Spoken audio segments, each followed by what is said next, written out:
Sejam bem-vindos ao capítulo 43. Hoje nós vamos dar continuidade a esse estudo que nós fazemos do Caminho, Verdade e Vida. Esta obra trazida por Francisco Cândido Xavier, com o nosso benfeitor Emmanuel como o autor intelectual desta obra espiritual também. Então, o capítulo 43, ele é intitulado como Consultas, e nós vamos ver porquê do título, onde ele é baseado pelo Evangelho de São João, capítulo 8. Emmanuel nos traz o versículo 5 deste capítulo, que diz o seguinte: E na lei nos mandou Moisés que tais mulheres sejam apedrejadas. Tu, pois, que dizes? Então, uma interpelação a Jesus, né, dos doutores da lei, dos fariseus, dos escribas à época, né? E para que a gente possa entrar, então, nesse nosso estudo, capítulo 43, nós precisamos ver de onde Emmanuel tira este versículo, que é, propriamente, do episódio muito bonito, né, da mulher adúltera. Então, quando nós vamos aqui ao Evangelho de João, nós percebemos que há um ensinamento muito profundo do Mestre, de Jesus, para nós, né? Como ocorreu na época em que o Evangelho é narrado, né? Mas também nós vamos ver por que até os dias atuais esses ensinamentos de Jesus são tão sublimes e ainda nós não conseguimos, por muitas vezes, alcançar a magnitude desses ensinamentos. Aqui nós vamos, obviamente, com toda humildade, um pouco, né, tentar abarcar alguma coisa do que nós podemos entender à luz do Evangelho e das palavras que Emmanuel propriamente nos traz. Então, nós vamos diretamente a esta passagem para que nós possamos absorver estes ensinamentos na medida que nós conseguimos. Então, começa assim: Dirigiu-se Jesus para o Monte das Oliveiras. Ao romper da manhã, voltou ao templo e todo o povo veio a ele. Assentou-se e começou a ensinar. Os escribas e os fariseus trouxeram-lhe uma mulher que fora apanhada em adultério. Puseram-na no meio da multidão e disseram a Jesus: Mestre, agora mesmo esta mulher foi apanhada em adultério. Moisés mandou-nos na lei que apedrejássemos tais mulheres. Que dizes tu sobre isso? Perguntaram-lhe isso a fim de pô-lo à prova e poderem acusá-lo. Jesus, porém, se inclinou para a frente e escrevia com o dedo na terra. Como eles insistissem, ergueu-se e disse-lhes: Quem de vós estiver em pecado, seja o primeiro a lhe atirar uma pedra. Inclinando-se novamente, escrevia na terra. A essas palavras, sentindo-se acusados pela sua própria consciência, eles se foram retirando um por um até o último, a começar pelos mais idosos, de sorte que Jesus ficou sozinho com a mulher diante dele. Então, ele se ergueu e, vendo ali apenas a mulher, perguntou-lhe: Mulher, onde estão os que te acusavam? Ninguém te condenou? Respondeu ela: Ninguém, Senhor. Disse-lhe então Jesus: Nem eu te condeno. Vai e não tornes a pecar. Então vejam, aqui nós pegamos este episódio do versículo 1 até o versículo 11, o capítulo 8 do Evangelho de João, porque é exatamente, né, este trecho que Emmanuel nos traz. Né? E é o título do capítulo Consultas, né? Mas por que será que Emmanuel nos traz este título, né? Vejamos. Então, isto posto, essa passagem, quando nós ouvimos e lemos esta passagem, nós podemos ter aqui, né, muitos entendimentos, né, e muitos profundos ensinamentos que Jesus nos traz acerca de como Jesus ensinava e continua nos ensinando. Né?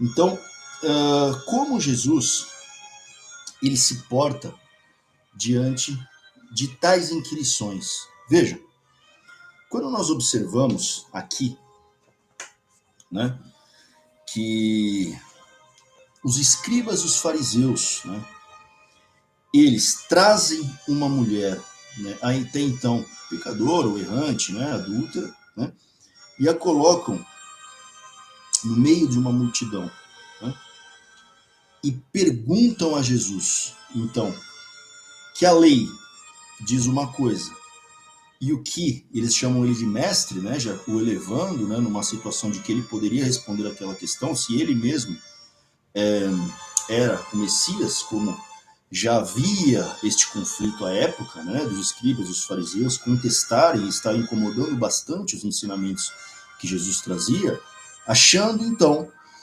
que Jesus estaria a confrontar a lei de Moisés. E como Jesus mesmo disse que ele não veio para destruir a lei, sim complementá-la e cumpri-la. Né? Mas qual era o objetivo, então, de eles perguntarem isso, né, a Jesus, e já na sanha de condenar, né, de lapidarem a mulher, que então, segundo manda e vigia a lei de Moisés, ser apedrejada porque foi pega em adultério. Vejam, aqui nós temos Jesus colocado a uma prova muito difícil, né? Como sempre ele era colocado diante daqueles que se arrogavam como detentores das leis, né, de Deus. Então,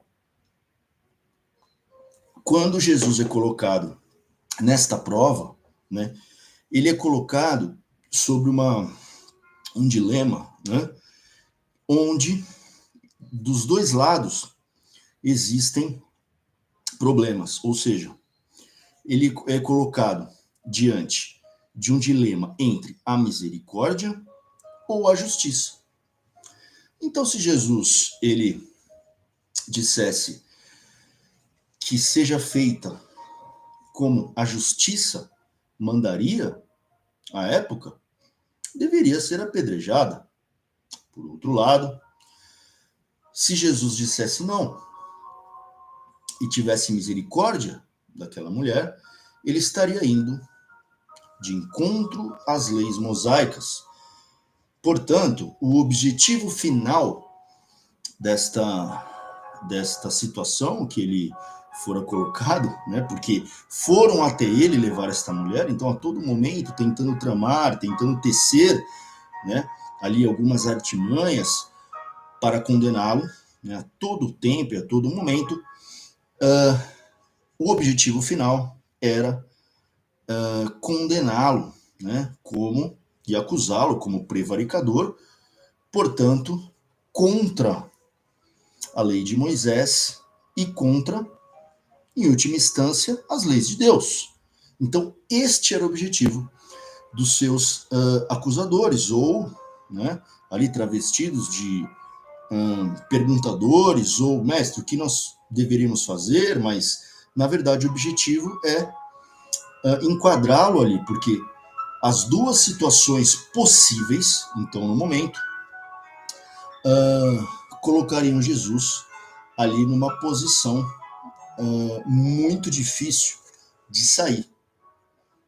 Então, quando nós temos este cenário, vejam, e aí, né, com a nossa mente humana, né, com a nossa consciência carnal, onde a lógica e a razão poderia somente dar nos dois caminhos, né, que seria cumprir a lei ou ter a misericórdia, né? Nós vemos então a grandiosidade, né, de Jesus. E aí, Jesus ele não só transcende essas duas opções, né, porque até então ele determinaria, né, o curso de, vamos dizer assim, um julgamento ali, né, a céu aberto, mas ele se colocou numa situação não de um juiz, né, mas sim numa situação onde ele não precisou decretar nada, né, e nem dar nenhuma sentença. Então, o que Jesus faz neste momento, né? E aqui é muito interessante, né? Porque Jesus ele não ensina somente com as palavras, ele ensina também com os gestos, né, com a linguagem não verbal, da maneira como ele vem executar aquilo, né? E aquilo se torna um ensinamento completo, onde nós, após ainda muito tempo, nós vamos extrair algo, algum ensinamento daquilo, né? Então Jesus, ele não diz o que fazer. O que ele fala é o seguinte: quem não tiver pecado, que atire a primeira pedra, né, na que vocês dizem que é pecadora. Então, ou seja, Jesus ele não disse é para apedrejar ou não apedrejar a mulher. O que ele faz é uma saída sublime, onde ele traz para a consciência de cada pessoa que estava ali um autoexame, uma autoanálise. E deste autoexame e desta autoanálise, Jesus não condena ninguém. Há uma própria consciência do ato que estaria ali iminentemente sendo feito, né? Para que, através dessa reflexão, não numa atitude condenatória de Jesus, mas de uma autorreflexão, cada um, na sua individualidade, mudasse de rota dos seus atos, que estariam por vir. Que até então teriam duas possibilidades, né? Jesus fala que seja cumprida a lei, ou não, isso não deve ser cumprido, não deve ser feito, e aí causaria também um tormento, causaria também confusão na hora. Porque vejam, se Jesus age como talvez a maioria de nós humanos agiríamos, ou teria sido cumprido a lei, como já havia sendo cumprida, né, durante muito tempo, né, até aquele momento da vinda de Jesus, ou poderia-se ter uma atitude intempestuosa, de repente, não, ninguém vai apedrejar e tal, e isso causar um conflito, e através daquele conflito também, obviamente que moveria todos os romanos, que na época mantinham a lei, a ordem ali, e causaria uma grande confusão, e Jesus talvez poderia ter também até ser taxado de baderneiro ou perturbador da ordem, coisa do tipo. Então o que eles queriam é colocar Jesus em algum lugar que ele não pudesse sair e condená-lo.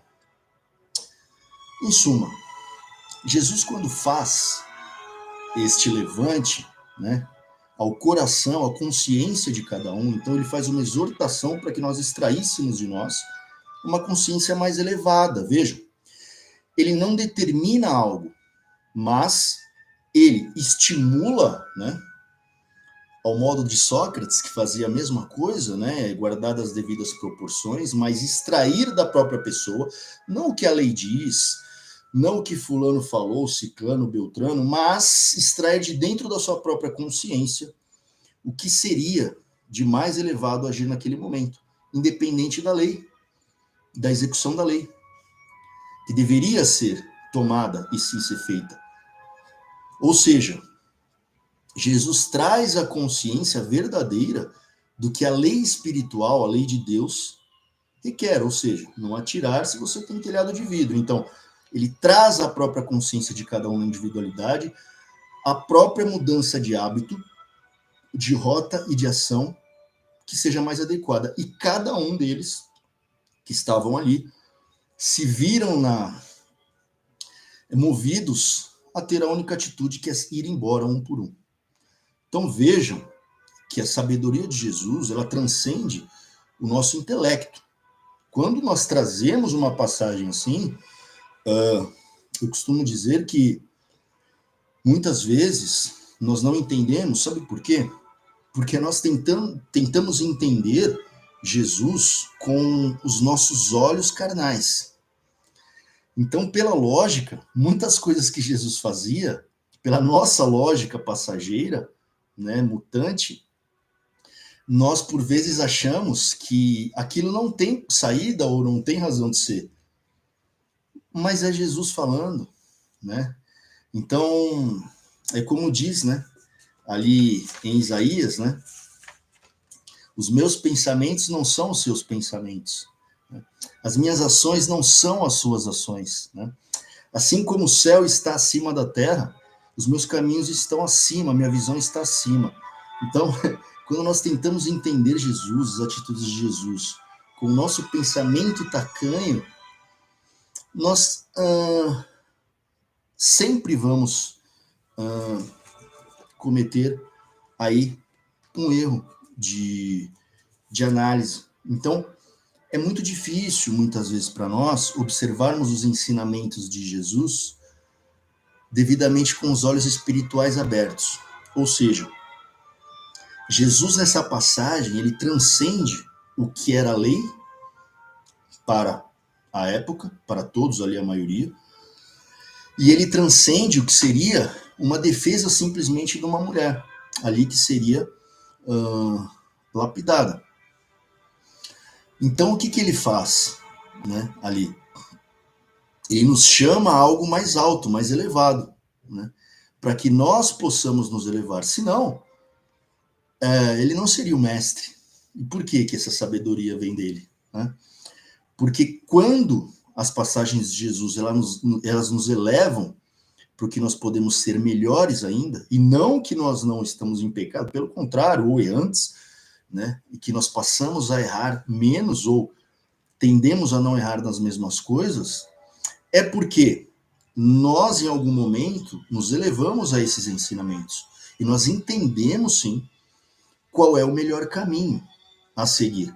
E é isso que Jesus nos faz, e não como um juiz, mas elevando os nossos pensamentos, nós podemos, nós próprios, mudarmos a rota da nossa vida, do nosso caminho. Por isso que o Evangelho, e aí vem o texto, né, como diz aqui, o título enunciado, consultas, né? Quem nós devemos consultar?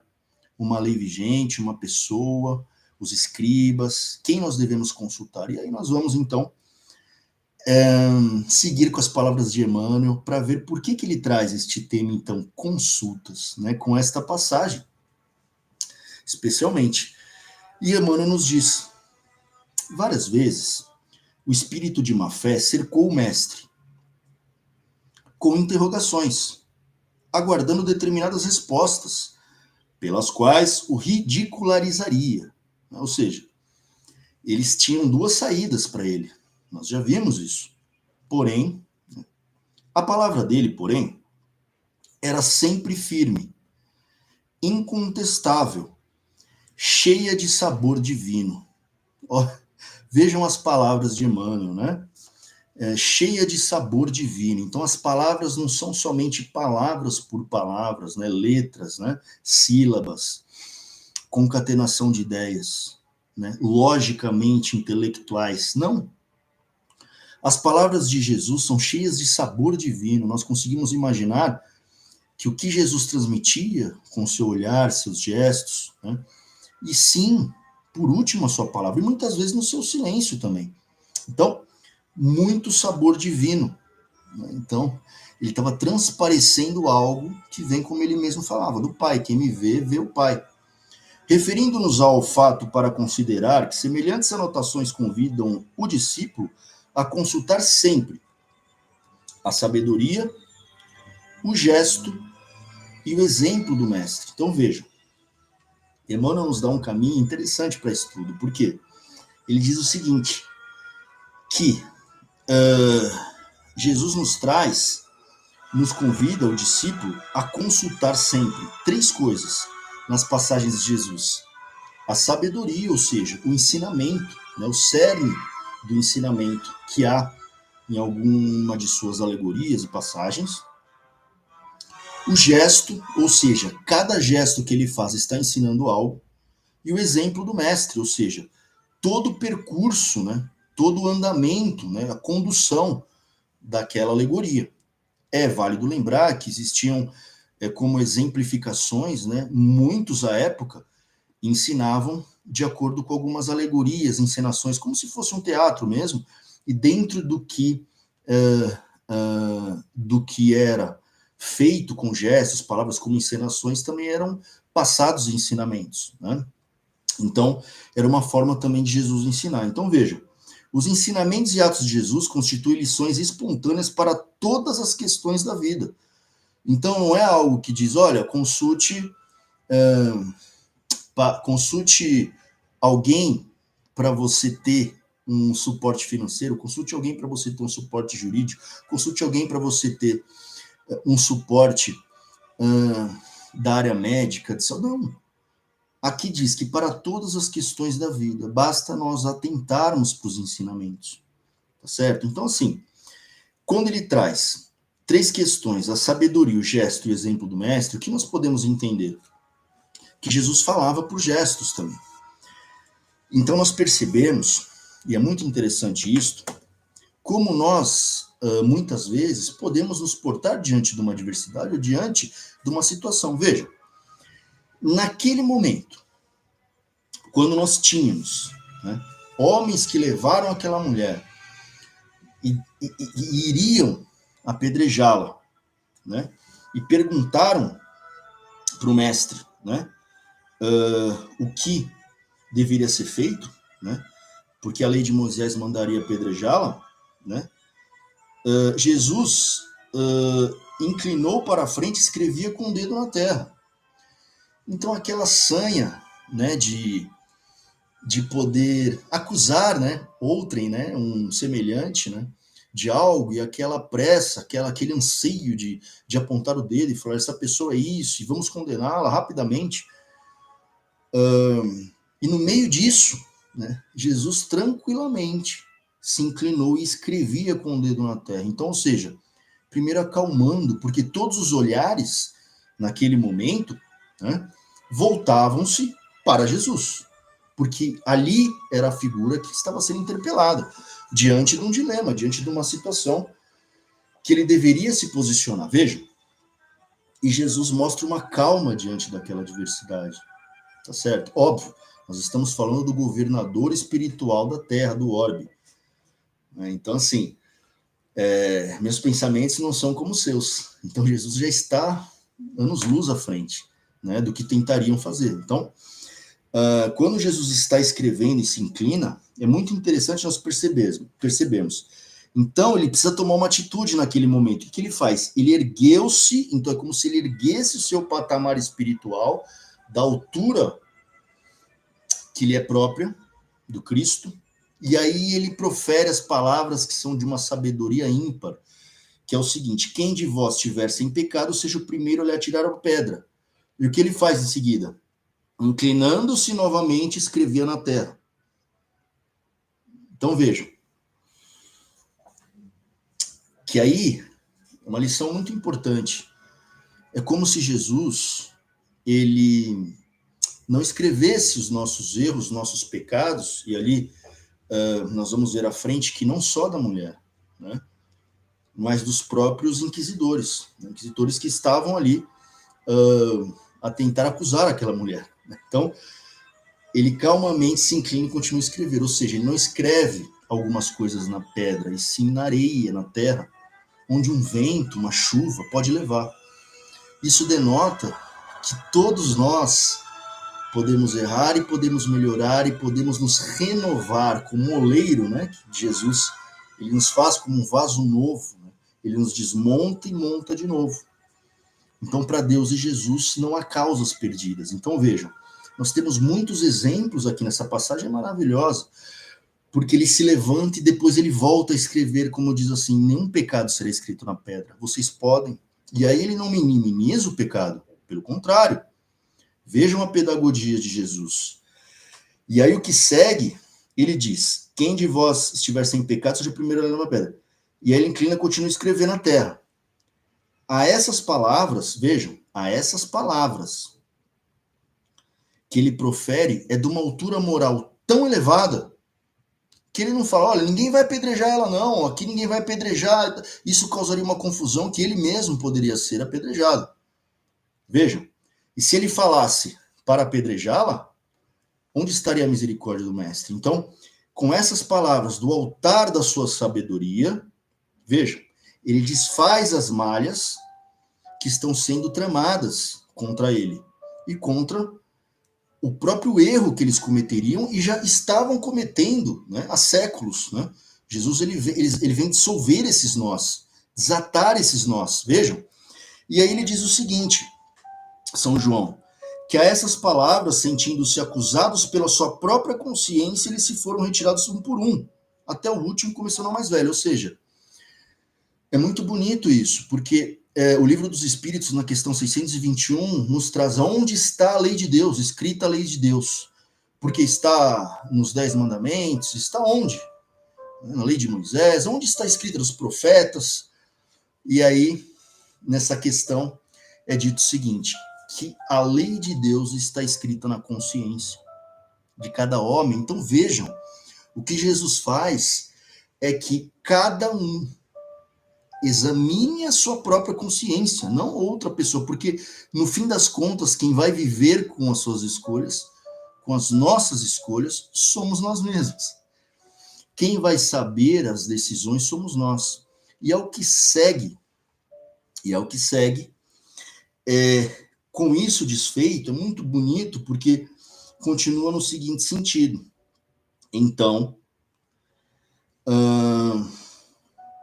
ele se ergueu de novo. Jesus, ele desce e se ergue. Então, várias vezes ele se faz como nós outros, né? Como humano, filho do homem, e muitas das vezes ele se ergue no patamar de Cristo Jesus, ensinando com amorosidade e sabedoria, não com condenação, mas sim acolhendo. Então, vejam, ele se erguendo e vendo apenas a mulher, ou seja, todos já tinham ido embora, só resta ele e a mulher. Então, em última análise, lá no cadinho do nosso coração, ao fim do dia, o que resta? Somos nós e o Mestre, nós e Deus. Então, Jesus como intermediário, né, como ele esteve aqui conosco, que foi o enviado para nos dar este caminho, a verdade e a vida, né, ele é este intermediário amoroso. Então, quando a mulher está sozinha com ele, ele ainda diz, mulher, onde estão os que te acusavam? Vejam a sabedoria de Jesus. Ou seja, nenhum mais estava ali. Ninguém te condenou? Ela disse, ninguém, Senhor. E aí, não minimizando o erro, né? Ou seja, mas não condenando a mulher. Mas ele diz, nem eu te condeno. Vai e não tornes a pecar. Ou seja, Jesus não condena a pessoa. Né? Vai e não tornes a pecar. Vai e não tornes a errar. Em outras passagens ele diz, vai e não peques mais, para que nenhum mal maior te aconteça. Então, o que Jesus faz? Ele conduz, ele indica o caminho. Nós temos a nossa liberdade de ação. Mas é um acolhimento. Então, aqui, o que nós podemos aprender com Jesus também? Que Jesus, ele acolhe primeiro e depois ele orienta. Tá certo? Então, Jesus acolhe e orienta. Então, ele não esquece e não diz, olha, você não fez nada, tá tudo bem, segue sua vida. Ele diz, vai e não tornes a pecar. Porque o próprio erro já tem a sua consequência. Ele já traz no seu bojo da sua ação a própria consequência inerente aos erros. Então não cabe a ninguém, a outrem, punir, julgar, se o próprio Cristo não julga e Jesus não julga. Porém, ainda na nossa ignorância, vejam quem eram as pessoas, né? Até os mais velhos que saíram primeiro, que viveram mais, portanto, né, pela lógica erram mais, o que também não é uma verdade absoluta.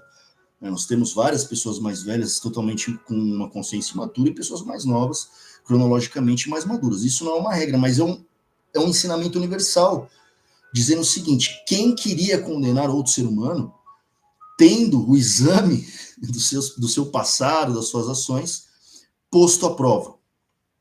Então vejam, não é uma questão de alguém de fora que condena pecados. Jesus já dá esse exemplo aqui.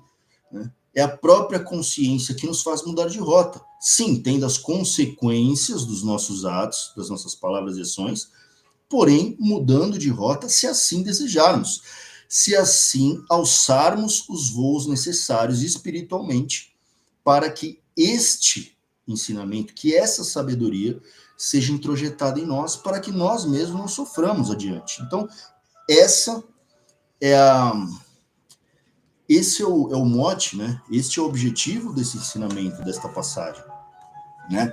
Porque como diz o próprio apóstolo Paulo, né? Quem está em Cristo, nova criatura é. Então vejam, isso é muito bonito. Então diz o seguinte, Emmanuel continuando, os ensinamentos e atos de Jesus, os ensinamentos e atos de Jesus constituem lições espontâneas para todas as questões da vida. Vejam, está tudo aí. O homem costuma gastar grandes patrimônios financeiros nos inquéritos da inteligência. O parecer dos profissionais do direito custa, por vezes, o preço de angustioso sacrifício. Né? Então, o que ele quer dizer isso? Né? O Emmanuel quer dizer com isso? Que muitas vezes nós buscamos, né, respostas para as nossas inquietações, né, ou para as nossas diligências, né, muitas vezes em juízes humanos. Ele quer dizer que é o seguinte: muitas vezes, qualquer coisinha nós vamos para litígio, né? Qualquer coisinha, não, então eu vou processar, então vamos ver o que a lei fala. O que Jesus faz? Né? Isso é maravilhoso, isso é um ensinamento maravilhoso, né?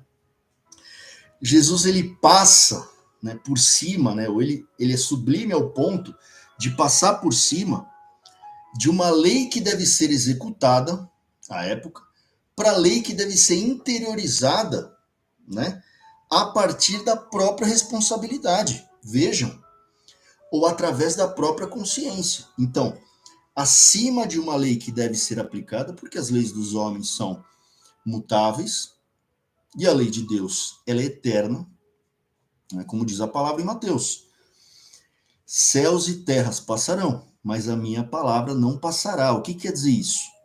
Quer dizer que muitas vezes nós vamos para litígio, nós gastamos, às vezes, recursos pecuniários, né, para brigas inócuas e infrutíferas, estéreis, que vão gastar nosso tempo, vão gastar tempo de vida, vão gastar nossa saúde e muitas outras coisas, né?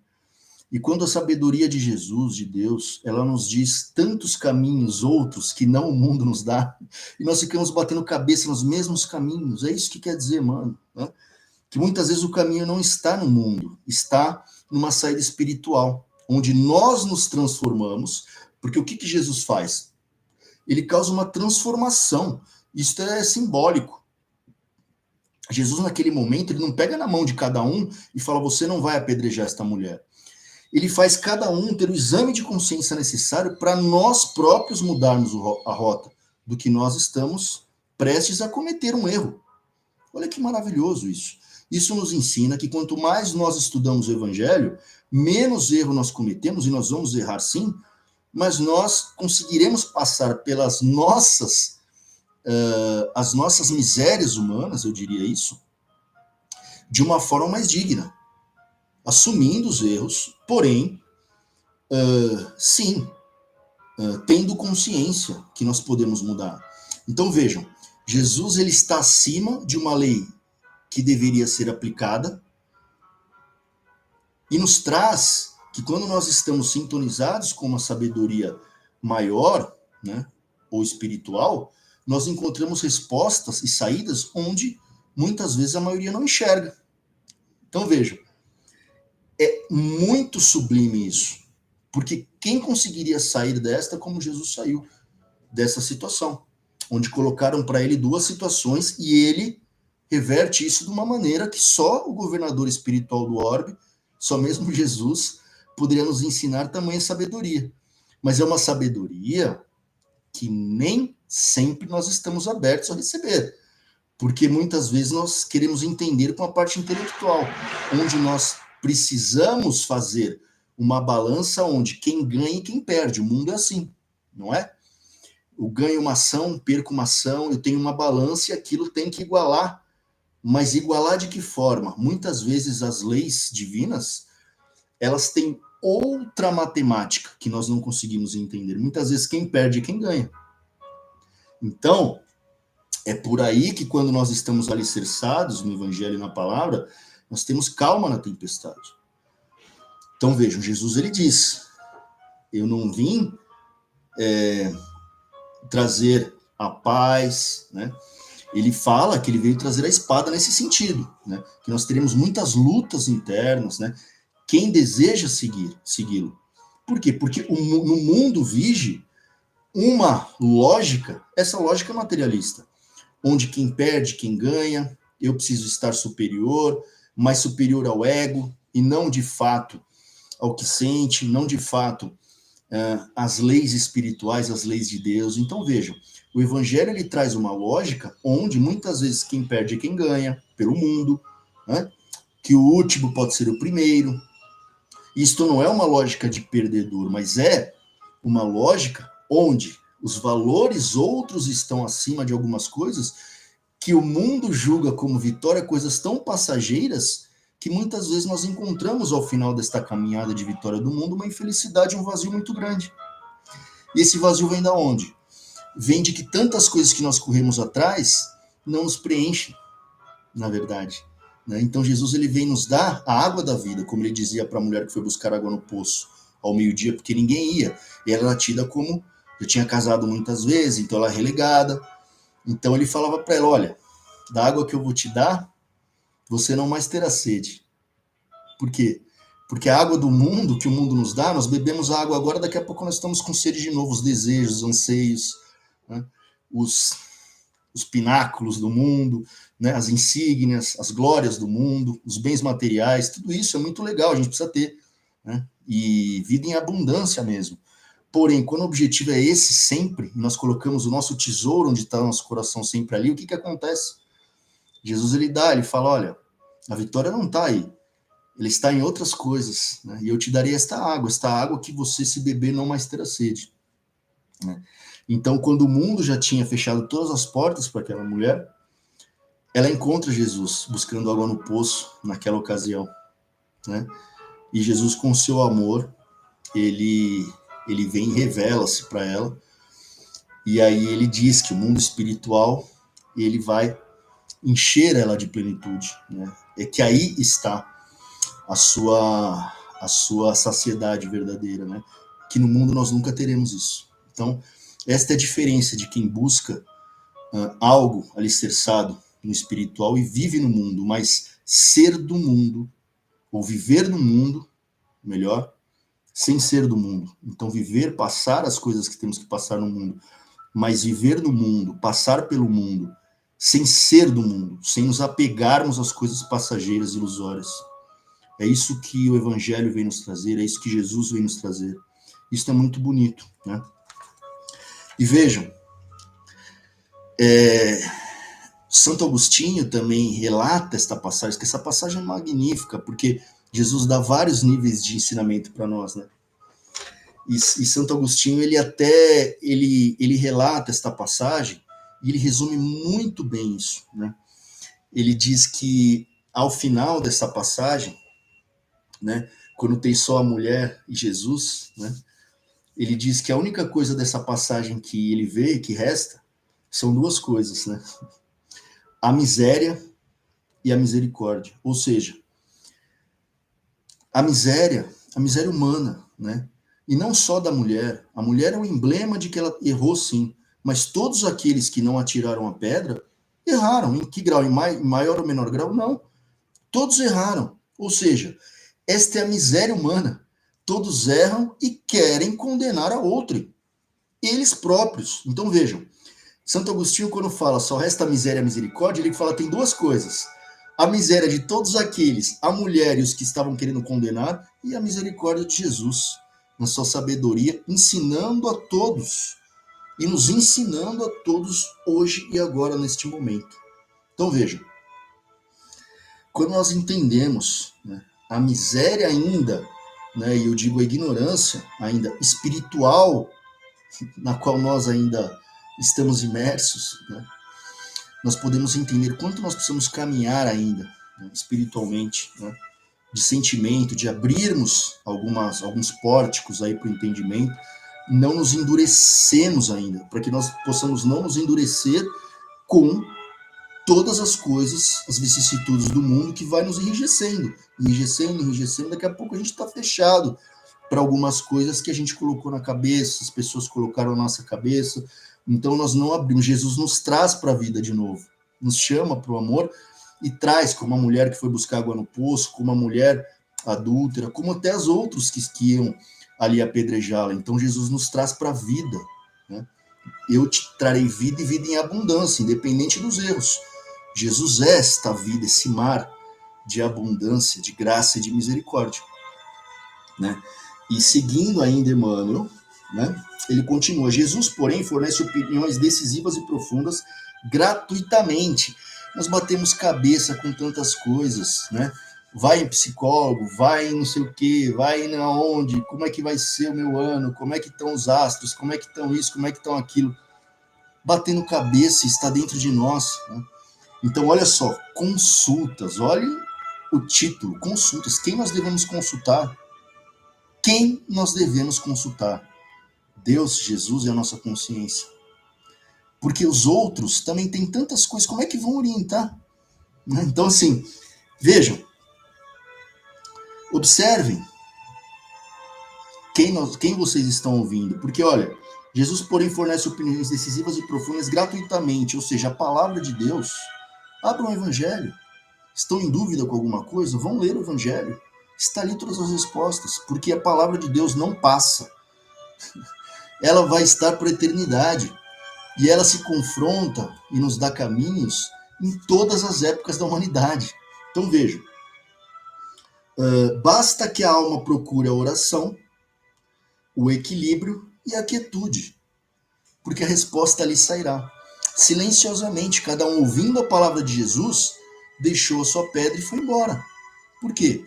É o exame, é baixar aquele volume mental que o mundo traz, as pessoas dão, vai por aqui, vai por ali, baixar esse volume mental para que as respostas espirituais possam surgir e Jesus, Deus, possa falar conosco. Mas isso é uma intimidade. Quando nós oramos, quando nós conversamos com Deus, né? Se você não souber orar, a primeira coisa que você pode fazer é falar, eu não sei orar, o que eu faço? Você já está conversando com Deus. Você já está conversando com Deus. Então, nesse momento, basta que a alma procure oração, equilíbrio e a quietude. Por isso que o título é Consultas, tá? O mestre falar-lhe-á na boa nova da redenção. Então não há resposta mais sublime do que o Evangelho. Então você pode pegar aí gurus, você pode pegar vários mestres que eles recorrem sempre também, estão conjuminando com o que está no Evangelho, né? Então vejam que o próprio Gandhi, na época também, ao ser questionado, o que foi para melhorar a humanidade, não sei o que, ele fala, teve uma certa feita, ele diz, se vocês fizerem o que Jesus fez, e, vejam, né, e se todos os livros da humanidade se perdessem, mas só restassem os ensinamentos do Sermão do Monte, ainda assim nós estaríamos salvos. Então vejam, toda a nossa conduta se baseasse, né, no Evangelho, se nós estudássemos mais, olhássemos mais para o Evangelho, e não só lêssemos, mas refletindo, né? Que nós possamos refletir o que cada palavra nos diz ao nosso coração, à nossa consciência, nós possivelmente encontraríamos mais saídas para aquilo que nós batemos cabeça de tanto em tanto tempo e que nenhum outro ser humano, digamos a verdade, que nenhum outro ser humano pode nos dar. Por quê? Porque quem vai viver com as nossas escolhas somos nós mesmos, né? Então, Jesus, ele nos fala ao nosso coração como divino mestre. Vocês duvidam, e eu não tenho dúvida nenhuma, de que o amor de Jesus nesta passagem da mulher adúltera, ele se estende tanto à mulher que ia ser apedrejada, quanto a todos aqueles que estavam prestes a apedrejá-la. Então Jesus, ele não, em nenhum momento ele diz, olha, vocês, está vendo? Vocês não apedrejaram esta mulher, vocês todos são pecadores também. Não, Jesus não tripudia em cima disso. Vejam, ele nem se arroga com aqueles que também não tinham a possibilidade de apedrejá-la, porque também tinham um telhado de vidro. E nem a própria mulher, vai e não peques mais. Então o amor e a misericórdia de Jesus é para com todos, é como a lei de Deus. Ela é imutável, eterna, e ela se estende, se derrama sobre todos os seres humanos e todos os seres. Então, a criação, ela é contemplada com o amor de Deus em sua plenitude. Nós que muitas vezes não conseguimos absorver, entender e nos abrir para este amor. Mas o amor está ali. Então, vejam, quanto nós podemos suportar do erro do outro, quanto nós podemos, vejam, todos ali pecadores, mas eles não suportaram o adultério da outra. Então, em última análise, é assim, você condena o erro do outro, tá, qual é o seu erro? Então, vejam, Jesus, ele abarca a todos e a tudo, não menosprezando o erro, vai e não peques. Mas, em última instância, nós percebemos que esse exercício de quanto nós suportamos do erro do outro é que nós percebemos o quanto nós estamos longe, né? Às vezes nós não suportamos o nosso próprio erro e às vezes nós não suportamos o erro do outro. Então, como nós queremos conviver, né, com amorosidade, com amor, né, quando nós não conseguimos enxergar e conviver com o erro de outro, né? Então, quando nós percebemos e entendemos Jesus, não é que errar está tudo bem, não, ele tem as suas consequências, tanto é que ele fala muitas vezes, vai, não peques mais, para que nenhum mal maior te aconteça, né? Mas muitas vezes, nós como seres humanos, não suportamos o erro do outro, porque como diz a palavra, né? Nós vemos um cisco no olho do irmão, mas não enxergamos uma trave no nosso olho. Então, isso é muito interessante que nós possamos fazer esse exercício, né? Este exercício. E Emmanuel, seguindo, ele nos traz o seguinte: frequentemente surgem casos inesperados, problemas de solução difícil, de fato. Não ignora o homem o que os costumes e as tradições mandam resolver, de certo modo.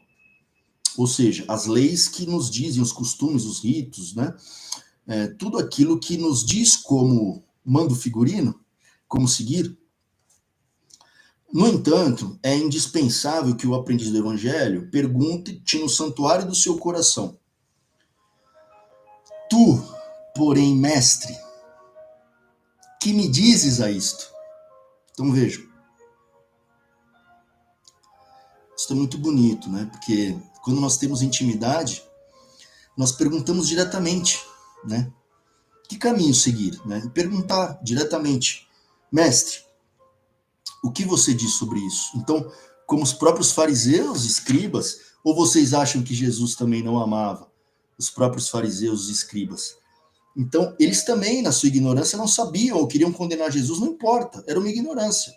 Mas, quando é dito, mestre, que me dizes a isto? Ou seja, o que eu devo fazer? Você encontrará a resposta.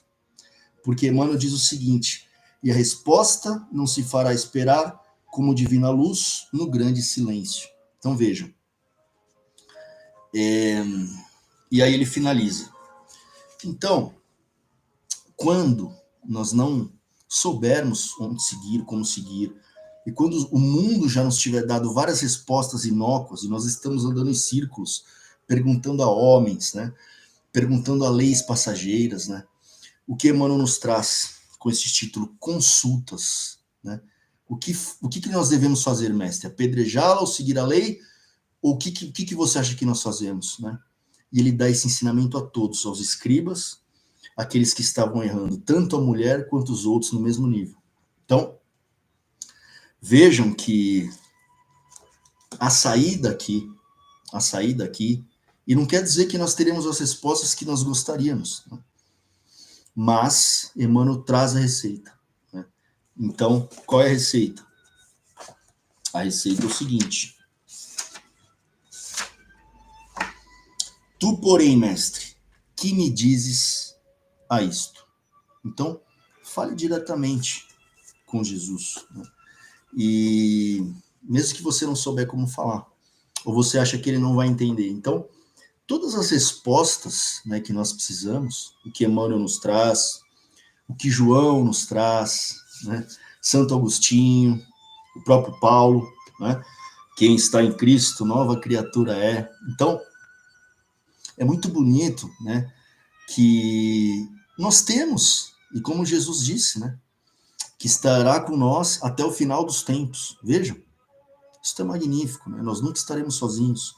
Então, quando nós não soubermos o caminho a seguir, uma resposta para alguma coisa, que nós perguntemos, né, diretamente a Jesus, né, como nosso mestre, nosso caminho, nossa vida, né, nossa verdade.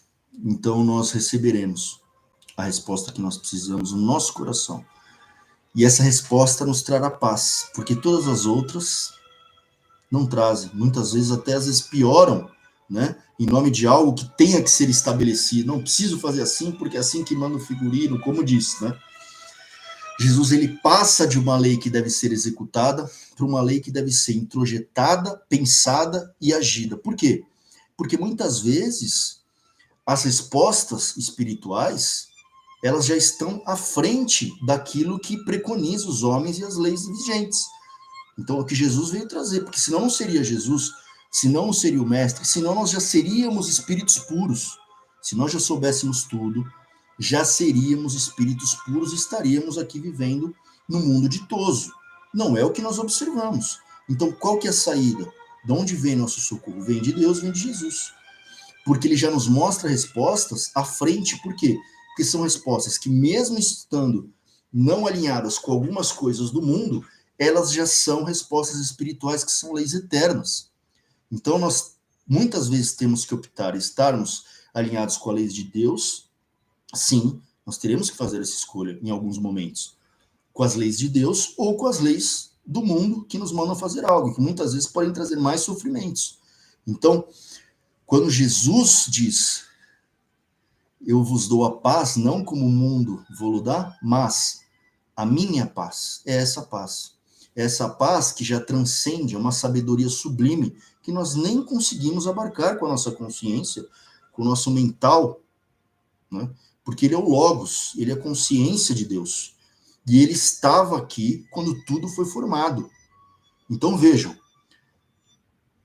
nós queremos seguir esta consciência, nós queremos seguir esta lei, ou tentarmos andar de acordo com esta lei, porque às vezes é muito difícil para nós ainda, ou nós queremos nos perder nos caminhos mais fáceis, ou nas coisas que nos trazem mais sofrimento. Então esta é uma resposta que cada um, né, ao molde do que nós falamos aqui, cada um na sua consciência vai fazer esta avaliação e vai poder ter as suas próprias respostas. Então, é dessa forma que nós hoje encerramos nessa sexta-feira, mais uma sexta-feira, e já agradecendo a todos vocês que estão acompanhando este trabalho, né, este estudo, né, e nós nos vemos então no próximo capítulo, que é o capítulo 44.